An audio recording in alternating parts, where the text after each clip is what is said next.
하나님 말씀은 구약 성경 레위기의 말씀입니다.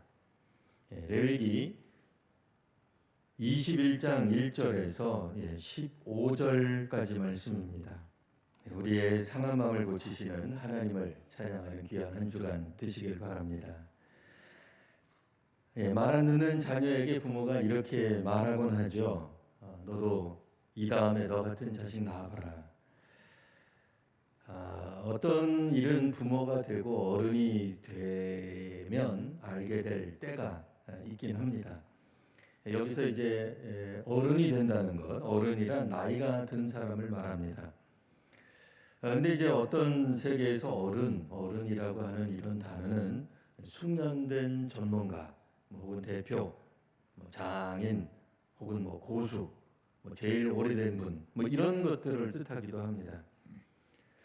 오늘날 이제 임명받는 분들이 있죠. 장관이라든지, 선출되는 의원, 국회의원이라든지요.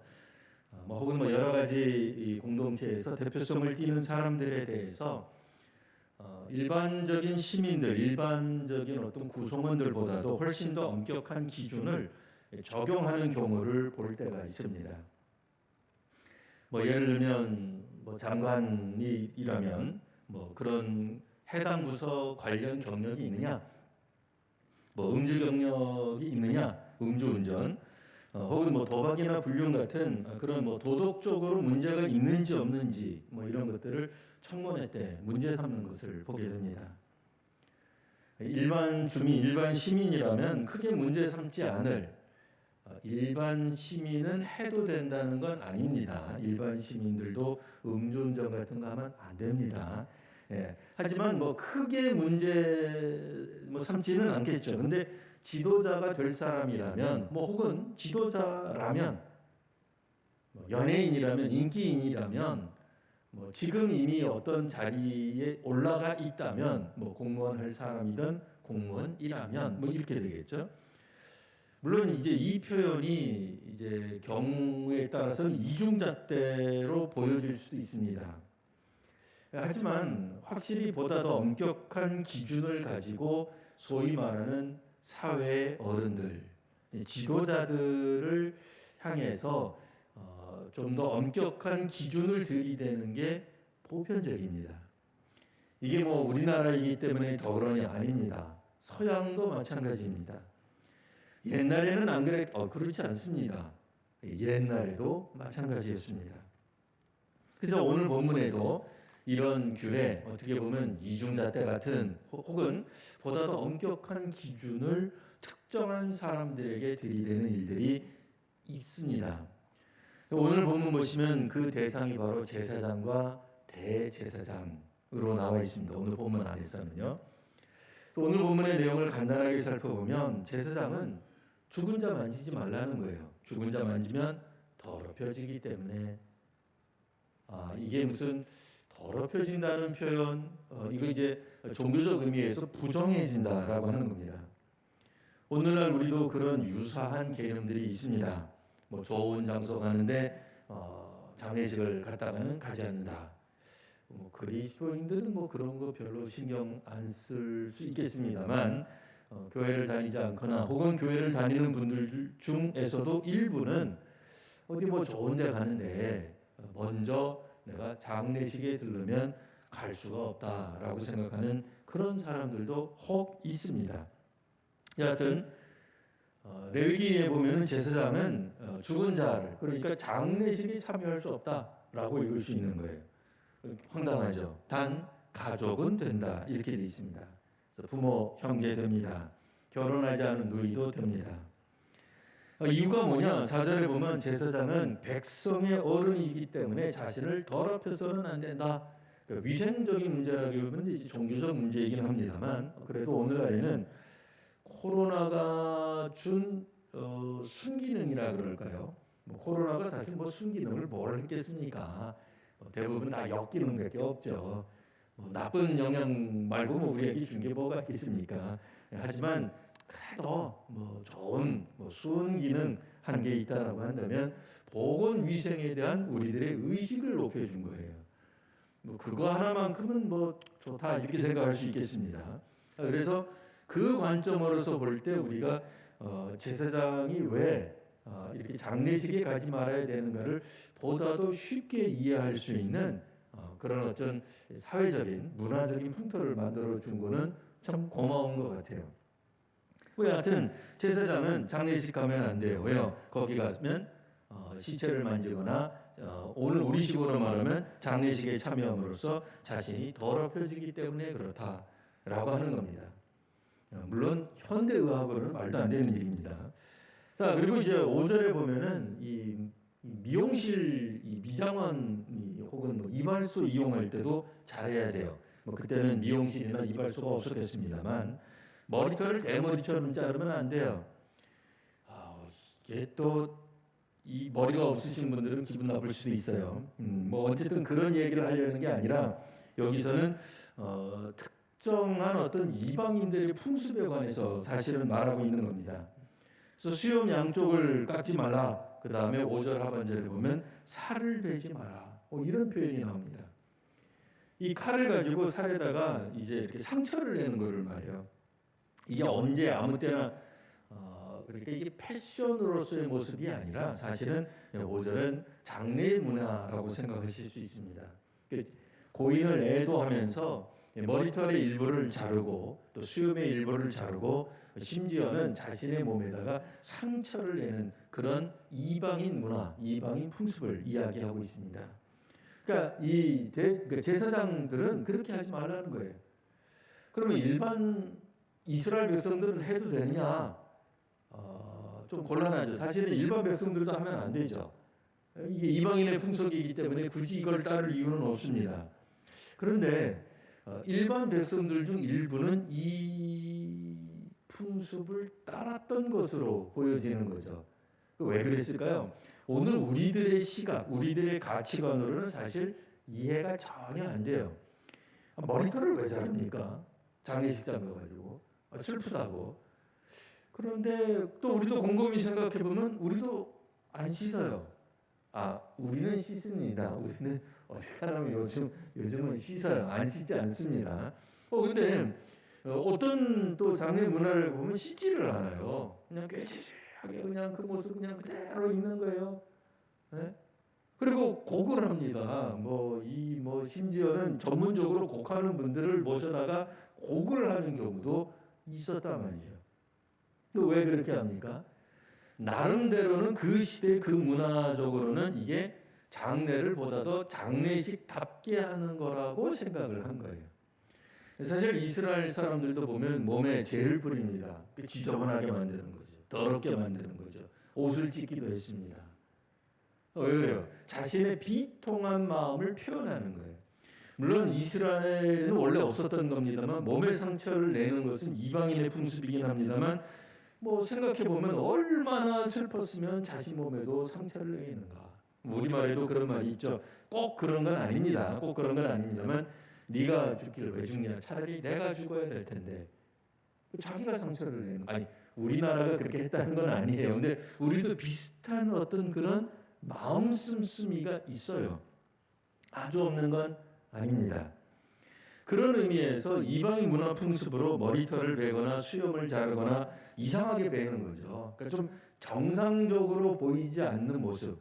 보통은 저렇게 기르거나 머리 헤어스타일을 하지 않는 그리고 자기 스스로 상처를 내는 자해를 하는 거예요. 죽지 않을 만큼이죠. 죽으면 큰일 납니다. 자살하겠다는 게 아니라 어느 정도 자해를 하는 이런 모습들 이런 것들이 장례 문화 중 하나였다. 왜?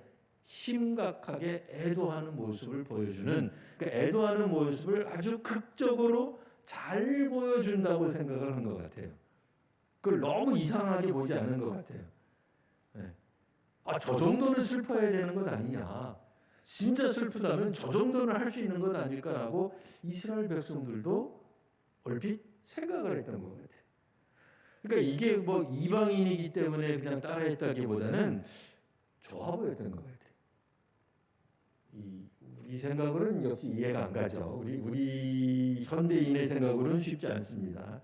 그러나 우리들도 남들이 하는 장례 문화 중에서 더 저게 있어 보인다, 더 저게 멋있어 보이고 더 돌아가신 분을 위하는 것 같다라고 하면 뭔가가 하나 더씩 추가가 되지 않겠어요? 더 화려하게 할 수도 있고, 더 멋지게 할 수도 있고, 더 정성을 들이게 할 수도 있고, 그렇게 할 수 있겠죠. 자, 그런데 성경에서는 뭐라고 이야기를 하냐면 제사장이라고 하는 사람들은 기본적으로 하나님께 음식을 드리는 자이기 때문에 거룩성을 유지해야 된다라고 얘기를 합니다. 하나님께 음식을 드려요. 물론 이것도 굉장히 은유적인 표현인 걸 우리가 알고 있습니다. 하나님이 배가 고프셔서 오늘날 우리 동양에서 제사 드리는 문화, 특별히 우리나라에서 드리는 것처럼 죽은 영혼이 와서 제사 음식을 배불리 먹고라고는 생각하지 않습니다. 우리 그런 의도가 전혀 아닌 거 알고 있어요. 예. 그럼에도 오늘 성경에는 하나님의 음식을, 하나님께 음식을 드리는 자라는 뜻이에요. 하나님의 음식을 드리는 자, 좀 표현이 이상한데 하나님께 음식을 뭐예요? 제물을 드리는 자라고 하는 것입니다. 그래서 제사장은 결혼도 그냥 아무 여인이라 하면 안 됩니다. 부정한 여인이나 이혼 여하고는 결혼해서는 안 된다. 9절에 보면 제사장 딸 같은 경우에는 행음하게 되면 자신이나 아버지를 속되게 한 것이니, 그러니까 자기를 속되게 한 것까지는 뭐 그렇다 손 치더라도 오늘날에는 뭐 씨알도 안 먹히는 얘기겠습니다만 이건 이제 고대 사회에서 보는 견해니까요. 자신을 더럽히는 것으로 봤어요. 그러니까 결혼 이외에 다른 형태로 행음을 하게 되면 어쨌든 이거는 잘못된 것인데 아버지도 속되게 한 것이니 화형을 시켜야 된다. 깜짝 놀라는 거죠. 이 세상에 뭐 이렇게까지 할 것까지 뭐 있냔 말이에요. 자, 그럼 대제사장은 어떠냐? 대제사장은 뭐 제사장보다는 더 높은 건 아닙니다만, 그 뭐 제사장은 이제 뭐 여러 사람이 있었어요. 근데 대제사장은 그 해에 한 명만 뒀기 때문에 예수님 시대에는 뭐 몇 명의 대제사장이 한꺼번에 나오긴 합니다만, 뭐 일반적으로 구약 성경 시대 때는 한 명만 있었으니까요. 이 사람도 머리를 풀거나 옷을 찢지 말라고 되어 있어요. 그러니까 머리를 풀거나 옷을 찢는 것은 일반적인 이스라엘 애도 풍습 중에도 있었던 거예요. 이런 거 하지 말라는 거예요. 왜요?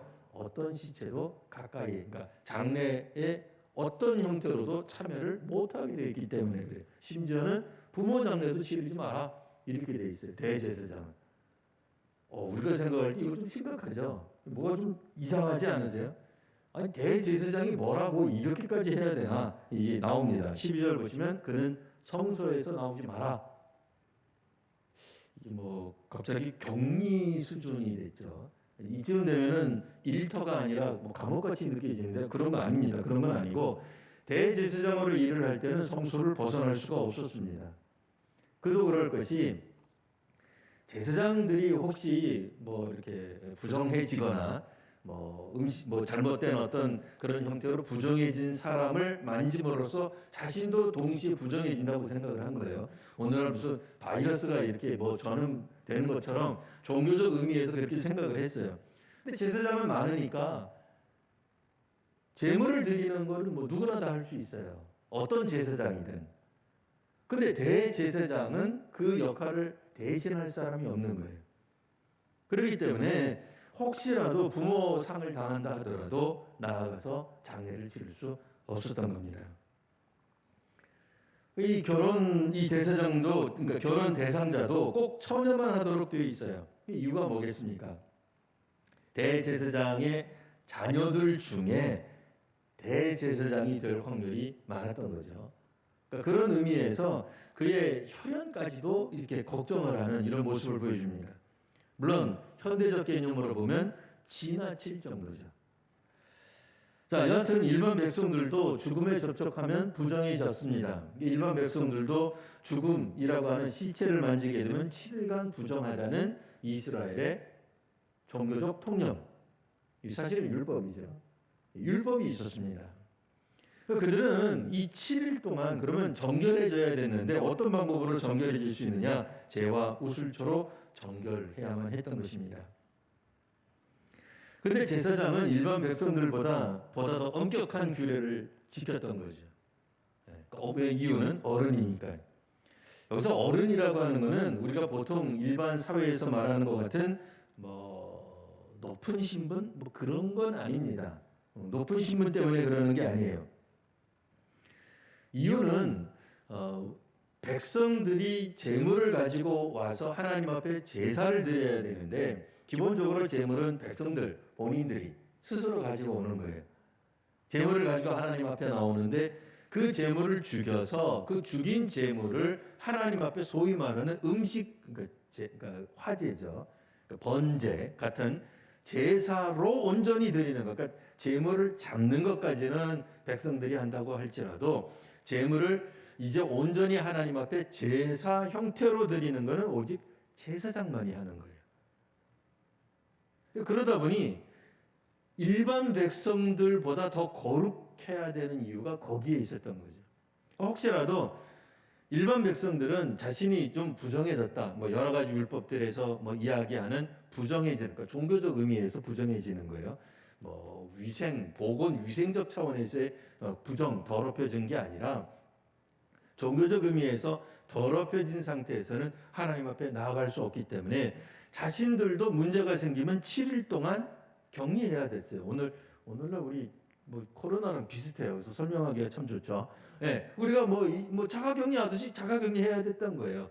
그리고 나서 제사장에게 자신의 몸을 보여가지고 괜찮다라는 판정을 받으면 우리로 말하면 뭐예요? 뭐 진단을 받아가지고 뭐 코로나 검사해가지고 음성이 나오면 이제 뭐 마음대로 뭐 활발할 수 있잖아요. 그렇게 하는 거예요. 재와 우술처럼 정결하게 돼서 미루었던 아직 드리지 못했던 제사, 제물을 가지고 제사장 앞에 나오면 제사장은 그것을 가지고 하나님 앞에 제물로 음식으로 전달해 드려야 됐어요.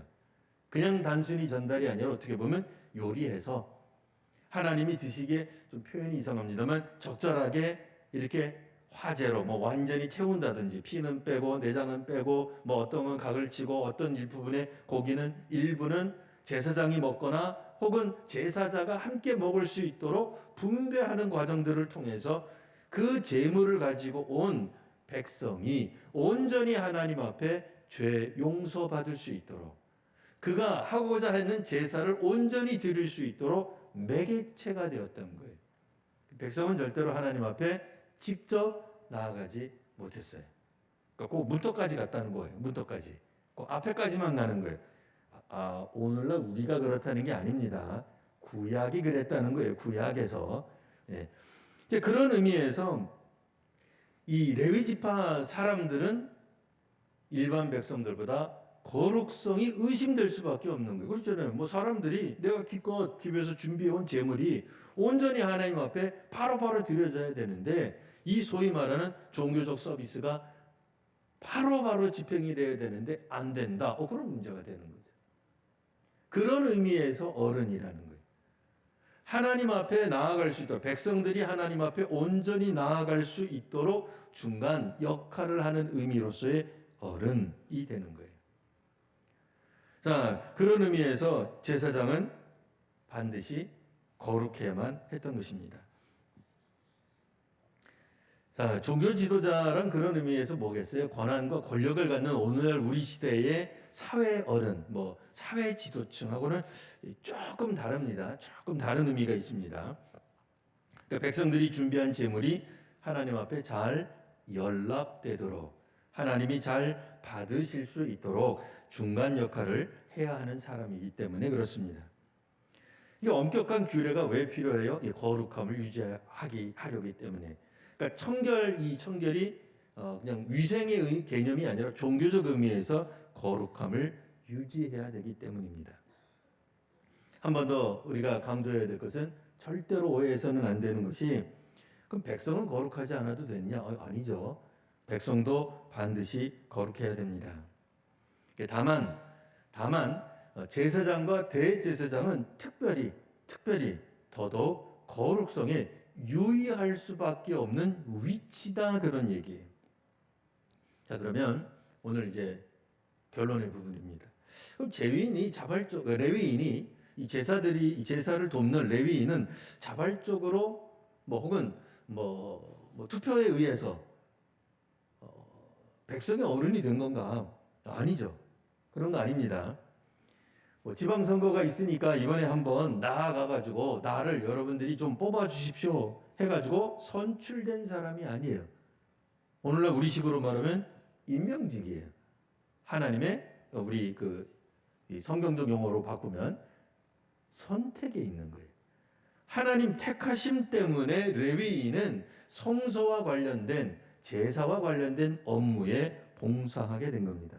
그러니까 그런 의미에서 이 점에서 선택되었다는 점. 그러니까 내가 남들에 의해서 선출된 게 아니라 내가 자발적으로 내가 이 사회의 어른이 되겠습니다. 나는 지도자가 되겠습니다. 라고 선거에 출마한 게 아니고 택함을 받았다는 그 의미에서 그리스도인들과 교회는, 그러니까 현대 사회에서 그리스도인과 교회는 택함을 받은 공동체, 택함을 받은 존재입니다. 특별히 세상으로 하여금 오늘 우리들이 주목받는 이유가 있죠. 그 이유가 뭐예요? 네. 종교 집단으로 우리를 보는 거예요. 당연히 우리가 종교인이죠. 네. 종교 집단으로 봐요. 세상 사람들이 기본적으로 교회는 어떠해야 된다고 생각해요? 거룩해야 된다. 물론 거룩이라는 단어는 이제 우리가 쓰는 표현이지만 어쨌든 거룩해야 된다고 생각을 해요. 그래서 교회에 대해서 어떻게 보면 이중잣대를 들이댈 때가 있습니다. 누가? 사회가. 세상이 그렇다는 거예요. 물론 우리는 기분 나쁘죠. 뭐 내는 안 부리냐 이거예요. 자기들도 다 나쁜 짓 하면서 왜 교회 다니는 사람들 혹은 교회에 대해서만 더욱더 엄격한 잣대를 들이대느냐? 우리가 세상에 본의 아니지만 어른 같은 존재가 되어 있기 때문에 그래요.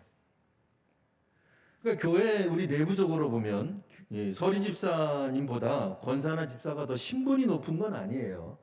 우리는 뭐 그렇게 생각하진 않습니다. 하지만 분명한 건 항존 직원이 된다는 것은 교회에서 지도자, 어른이 된다는 건 맞아요.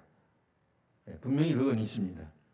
그런 점에서 일반 서리 집사님들보다는 권사나 집사 혹은 다른 항존직에게 엄격한 기준이 적용될 수 있습니다. 적용하자는 건 아니에요. 적용될 수 있어요. 모든 그리스도인들은 다 거룩해야 됩니다. 뭐 당연히 그렇죠. 뭐 서리 집사님은 거룩 안 해도 되고 뭐 주일 예배 풍풍 빠져도 되고 장로님은 한 번도 빠지면 뭐 그런 건 아니에요. 모든 성도들은 세례받고 내가 주를 믿겠다 헌신하고 자발적으로 세례를 받으신 모든 성도들은 다 교인의 의무를 지켜야 돼요. 그럼에도 항전 직원들에 대해 더 엄격하게 보는 이유는 뭐냐? 어른이기 때문에 그래요. 지도자이기 때문에 그래요. 우리 교회 교인으로서 마땅히 지켜야 되는 규정을 항전 직원만 지켜야 되는 건 결코 아니에요. 그런 건 아닙니다. 모든 성도가 다 지켜야 됩니다. 그런 것처럼 사회가 교회를 향해서 조금 더 엄격한 기준으로 보는 것 뭐라는 거예요? 교회는 종교 공동체라는 인식이 있어서 그래요. 그건 이제 일반 사회적인 용어고 우리식으로 바꾸면 거룩한 공동체다라는 인식이 있기 때문에 그런 전제를 하고 있는 거예요. 적어도 우리 일반 사회는 그렇지 않아도 사회에는 희망을 볼 수 없어도 사회는 더럽혀져도 적어도 교회라고 하는 종교 공동체는 그래도 이 사회에 희망이 돼야 되는 것 아니냐라는 기대, 전제가 깔려 있기 때문에 교회에 대해 어떤 측면에서는 이중잣대 혹은 보다 엄격한 잣대를 들이대는 것이다라는 거예요. 이걸 뭐 어떻게 보면 우리는 수용할 수 있습니다. 이게 뭐 다 옳다, 정당하다, 모든 국민은 다 평등한데 뭔 소리냐? 그런 개념이 아니라 백성의 어른, 사회의 어떤 지도층, 여기서 이제 종교적 지도층, 사람들이 갖는 기대, 그 역할들 때문에 오늘 현대적 개념의 평등의 개념하고는 맞지 않지만 우리 자신들에게 쏟아지는 그런 어떤 엄격한 잣대들을 수용할 수 있겠다라고 생각할 수 있는 겁니다. 그리스도인들은 분명 대한민국을 사는 국민입니다. 평범한 국민입니다. 우리도 보통 시민입니다. 그런 점에서 우리는 모든 시민들, 모든 국민들이 누려야 되는 혹은 권리, 혹은 우리들이 마땅히 지켜야 되는 것들은 평등하게, 공평하게 적용되어야 할 것입니다. 하지만 우리는 또한 하늘의 시민입니다. 하나님 나라의 백성으로 살아가고 있습니다. 그런 의미에서 우리들에게 부과되는 이중적인 혹은 엄격한 잣대가 있을 수 있다고 우리가 수용하고 용인할 수 있는 것입니다. 그리스도인으로 살아간다고 하는 것, 그것은 세상의 빛과 소금으로 살아가는 것입니다. 우리가 종교적 지도층이라고 해가지고 우리가 무슨 권한이나 권력을 갖는 게 아닙니다. 그렇지 않아요. 사회를 보고 교회를 따르라. 왜? 우리가 지도자니까 그렇게 말할 수 있는 존재는 결코 아닙니다. 우리는 빛과 소금으로 살아감으로써 우리의 복음서의 표현을 빌리자면 착한 행실을 통해서 세상을 이끄는, 세상을 하나님 나라로 인도하는 그런 역할을 하는 사람들입니다. 구약 시대 때는 안타깝지만 히브리 백성들은 하나님 앞에 나아갈 수 없었습니다. 혼자서는 반드시 제사장이 필요했습니다. 제물을 그렇게 집에서 열심으로 준비해 놓고 성소 앞에까지 온 거예요. 성막 앞에까지 왔는데 하나님 앞에 정작 나아가는 것은 제사장이었어요. 그러나 신약 이후에는 그렇지 않습니다. 우리는 제사장을 통해 하나님께 나아가는 사람들이 아닙니다. 그러니까 제사장 없이 믿음으로 하나님께 나아갑니다. 그러니까 그 제사장의 역할이 어떤 측면에서는 우리 모든 성도들에게 부과된 거예요. 전가된 거예요. 전이 된 거예요. 전에는 제사장만, 대제사장만 더더더 엄격한 기준으로 살아갔다면 왜? 그들이 일반 백성들이 하나님 앞에 못 나갔으니까 가로막았다는 게 아니에요. 중간 역할을 한 거고 더 높은 자리로 하나님 앞에 그러나 이제 그들이 갖고 온 재물을 드림으로 이렇게 했던 거지만 지금은 어떤 시대예요? 누구도 우리의 예배를 중단시킬 수 없어요. 왜요? 예배는 목사가 드리는 게 아니라 목사를 포함해서 모든 그리스도인 신자 한 사람 한 사람이 하나님께 나아갈 수 있기 때문이에요. 우리 믿음으로 나아가는 사람들입니다. 믿음으로, 그러니까 제사장을 통해서 나가는 사람이 아니라 믿음으로 제사를 통해서 나가는 게 아니라 믿음으로 하나님께 나아가 예배하는 거예요.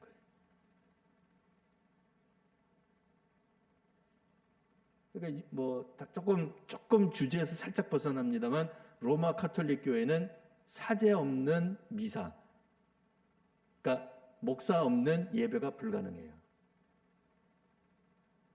그건 안 돼요. 근데 우리는 로마 가톨릭 교회가 아니에요. 무슨 얘기예요? 목사 없이 예배가 가능해요. 좀 표현이 이상합니다만 좀 더 명확한 표현은 믿음으로 예배를 드리는 거예요. 그러니까 목회자가 있어야만 예배다. 절대로 우리 그렇게 생각하지 않아요. 네. 그러니까 사제가 중요한 게 아니라 성도님들의 믿음이 중요한 거예요. 그래서 그런 의미에서 누구도, 그러니까 기독교 예배는 누구도 그 예배를 폐할 수 없어요. 본인이 중단하면 모를까? 본인이 난 예배 안 드리란다 하면 모를까? 그래서 우리가 자꾸 이야기하는 게 뭐예요? 예배당에 와 있다고 예배 드리는 게 아닙니다. 라고 얘기를 하는 거예요. 예배당에 몸이 와 있다고 해서 예배 드리는 게 아닌 거예요. 그건 예배에 참여하는 게 아니에요. 그러니까 기독교적 관점에서는 뭐예요? 반드시 그가 믿음으로 하나님께 나아가야 예배가 성립이 되는 거예요. 네. 그러다 보니까 이제 너무 이제 강조하면 이제 장소도 중요하지 않고 그렇다고 해서 갑자기 여러분들이 자 우리 목사 없는 교회로 갑시다. 너무 그러지 마세요. 네, 우리 교단 우리는 아니지만 우리 이 기독교단 중에는 이 목회자가 없는 그런 교단도 있어요. 이 목회자가 없는 교단도 아예 없는 건 아닙니다. 그러나 아주 극히 일부죠. 회중교회라고 해서 있습니다. 우리 기독교회 내에 그런 교파가 있기는 있어요. 예. 그러나 이제 뭐 크지 않고 그냥 소수가 있기는 합니다. 뭐 여하튼 중요한 것은 제사장이 가졌던 그 역할, 더 거룩해야 되는 역할. 왜? 모든 사람들이 하나님 앞에 나왔을 때 장애가 되지 않고 결속이 이제 결함이 발생하지 않도록 자연스럽게 하나님께 나아갈 수 있는 통로가 되기 위해서 거룩에 신경 썼던 것처럼 한국 교회는 세상이 혹 하나님을 찾을 때, 그렇죠? 세상 살다가 난 보니까 세상에 의미가 없는 것 같아요. 여기는 희망이 없는 것 같아요. 그래서 기독교에 한번 관심이 있어요. 그럼 누굴 찾겠어요? 교회죠. 건물이 아니라 사실은 그리스도인이죠. 주변에 그러니까 그 구도자 이제 도를 찾아가려고 하는 이제 신앙생활을 한번 시작해 보려고 하는 사람의 그 옆에 누가 있어야 돼요? 이정표가 있어야 될 거 아니에요. 이리로 가야 건전한 교회가 있다. 하나님을 만날 수 있다. 이단이 아니라 제대로 갈 수 있다라고 하는 그 교회. 그게 누구예요? 그리스도인 우리 성도님들이죠. 그런 의미에서 오늘날 우리들이 더 거룩할 필요가 있는 거예요. 마치 구약 성경 시대 때 제사장과 대제사장이 보다 더 엄격하게 자기 자신을 관리할 수밖에 없었던 것처럼 이거는 누가 해줄 수가 없어요. 그러니까 성도님들도 내가 서리 집사니까 나는 요 정도까지 그게 아니라니까요. 안 믿는 사람 입장에서 그런 게 어디 있어요? 안 믿는 사람들이 예수님 믿고 예수님을 찾으려고 할 때 당신 교회 다닌 지 얼마나 됐어요? 저 5년밖에 안 됐는데요. 그래요? 당신은 5년짜리니까 요 정도 그렇게 하고 봐주겠어요? 아니에요. 구도자 바로 옆에 있는 그 사람, 그러니까 그리스도인이라고 알려져 있는 그 사람이 어떤 측면에서 보면 유일한 이정표가 될 수도 있어요. 그 사람이 구약시대 일종의 제사장이 되는 거고 대제사장의 역할, 기능이에요. 그러니까 대제사장이라는 게 아니라 그 기능을 하게 되는 거죠. 누군가가 하나님을 찾고자 할 때, 그 우리 친구일 수 있죠. 동네 사람일 수 있죠. 회사 직원일 수도 있습니다. 결국 그분들에게 하나님 나라를 소개해 줄 수 있는, 그러니까 온전히 하나님 앞에 제사로 예배로 나아갈 수 있도록 안내해 줄 수 있는 그 존재, 현대사회에서는 그리스도인이요 곧 교회 공동체일 수밖에 없습니다. 신학이겠어요? 가가지고 신학교 가서 공부하라 이렇게 말할 수 있어요? 웃기잖아요. 그거 성경 하나 달랑 주고 알아서 읽으세요. 그렇게 할 수 있어요? 그거 어렵죠. 그게 말이 됩니까? 결국은 우리 성도님들 한 분 한 분일 수밖에 없어요. 잠깐만 기다리세요. 내 구역장 불러올게. 그럴 수 없어요. 지금 믿느냐 마느냐, 수많은 종교 중에 기독교냐, 기독교에서 답을 안 주면 다른 데 갈 수도 있는 거예요. 그 사람은. 왜? 세상의 환멸을 느껴서 세상이 답이 아니라고, 소위 말하는 그냥 세속이에요. 종교가 아닌 세상을 말합니다. 내가 종교를 찾겠다라고 했을 때 기독교적인 답을 줄 수 있는 사람은 나밖에 없는 거죠. 뭘 기다리라 그래요. 기다릴 수 없어요. 그 사람들은 한시가 급한 사람들인데. 그런 의미에서 한번 우리 자신에 대해서 조금 더 엄격해질 수 있으면 좋겠습니다. 그러니까 다른 사람에게 엄격하라는 게 아닙니다. 다른 사람 보고 장로님 왜 그러세요? 권사님 왜 그러라는 게 아니라 일단 우리 자신들에게 조금 더 엄격한 그리스도인들의 기준을 갖는 이번 한 주간 되시기를 바랍니다. 기도하겠습니다. 아버지 하나님, 믿음으로 살아가는 현대 그리스도인들에게 구약을 통해 하나님께서 말씀하시니 감사합니다. 구약의 제사장이나 대제사장처럼 일반 백성들보다 더 엄격한 기준에 자신을 놓았던 것 우리 기억합니다. 이제 우리도 일반 대한민국 국민으로서가 아니라 하나님 나라 백성으로서 보다 더 엄격한 기준을 우리들 자신들에게 갖게 하여 주옵소서. 자신들이 보다 더 엄격하게 하나님을 잘 믿을 수 있는, 보다 더 거룩한 생활을 할 수 있는 저희가 되게 하여 주옵소서. 예수님 이름으로 기도합니다. 아멘.